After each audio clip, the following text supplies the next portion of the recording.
હા, આજે બે જગ્યાએ જે ઝૂંપડાઓ તોડી નાખવામાં આવે છે ગાંધીનગરમાં, તો એમાં કેટલા મહિલાઓ હશે? અંદાજે કેટલા મહિલાઓ હશે બંને ઝૂંપડપટ્ટી થઈને?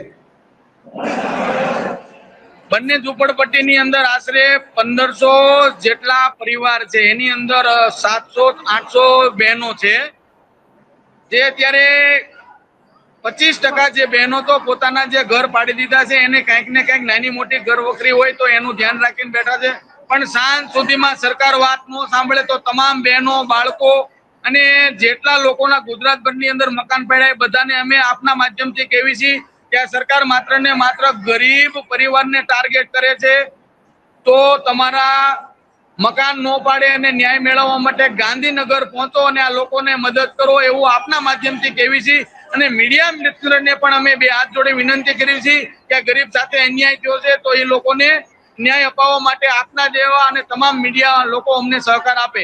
અમારા ઉત્તર ગુજરાતના આ ઠાકોર સમાજના આગેવાન અજમલજી ઠાકોર, જે સમસ્ત કોળી ઠાકોરના કન્વીનર છે, એ પણ આ બાબતે ચર્ચા કરશે.